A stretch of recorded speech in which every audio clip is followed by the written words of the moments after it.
జగన్‌కి బీజేపీ మీద ఏమి ప్రేమ కాదు. నరేంద్ర మోడీ మీద గౌరవం. ఎందుకంటే ఇప్పటికి 3 సార్లు కూడా నరేంద్ర మోడీ జగన్ విషయంలో ఇంతవరకు ఈవెన్ ఆయన ఉపన్యాసాల్లో కూడా జగన్‌ని నేరుగా ఎప్పుడు విమర్శించింది లేదు. 3 సార్లు ఆయన అధికారంలో ఉన్న జగన్ పట్ల పాజిటివ్‌గానే ఉన్నారు.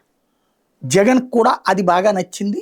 ఆ స్థాయి వ్యక్తి ప్రపంచంలో అందరి చేత అభిమానం పొందుతున్నటువంటి నరేంద్ర మోడీ తన పట్ల పాజిటివ్‌గా ఉండటం జగన్‌లో ఉన్నటువంటి ఒక పాజిటివ్ వైబ్రేషన్. రెండవది వచ్చేటప్పటికి యాజ్ ఫర్ భావజాలం పరంగా చూస్తే భారతీయ జనతా పార్టీకి పూర్తి వ్యతిరేక భావజాలంలో ఉన్నటువంటి వ్యవస్థ జగన్. కానీ అక్కడ జాతీయ స్థాయిలో కాంగ్రెస్‌కి శత్రువు జగన్. జగన్‌కి శత్రువు కాంగ్రెస్. శత్రువుకి శత్రుమిత్రుడైనట్టు అక్కడ ఒకటి ప్రయోజనం అన్నటువంటిది కూడా ఇది.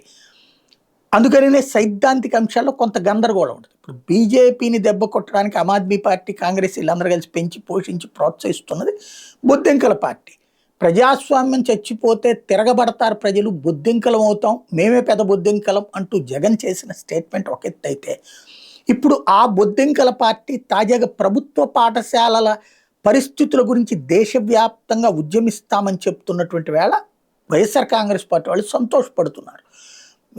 ఎందుకంటే ప్రభుత్వ పాఠశాలలలో పిల్లలు స్కూళ్ళకి కూడా రావడం మానేస్తుంటే, పిల్లలని చిన్న సందర్భంలోనే స్కూలు మానిపించి పొలం పనులకు తీసుకెళ్తున్న తల్లిదండ్రులకి ఒక రకంగా లంచం ఇచ్చి అమ్మ ఒడి అనే డబ్బులు ఇచ్చి వాళ్ళని చదివించండి అని చెప్పినటువంటిది జగన్మోహన్ రెడ్డి. అట్లాగే స్కూళ్ళల్లో నాడు నేడు కింద దాదాపుగా 40,000 స్కూళ్ళని బాగు చేసినటువంటి ఘనత జగన్. ఇంకా చేయాల్సినవి ఉన్నాయి.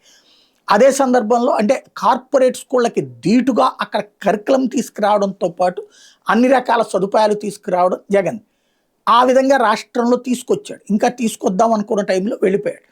కాబట్టి ఇప్పుడు అట్లాంటి యాజిటేషనే చేస్తుంది. కాబట్టి అది తమకి పాజిటివ్గానే ఉంటుందని భావిస్తోంది వైఎస్ఆర్ కాంగ్రెస్ పార్టీ. ఇవన్నీ మానసిక సంతృప్తి తప్ప బొద్దింకల్ని దేశ ప్రజలందరూ యాక్సెప్ట్ చేస్తారంటే వాళ్ళు ఎన్నికల్లో పోటీ చేసి గెలిస్తే అప్పుడు కౌంటబుల్ అవుతుంది.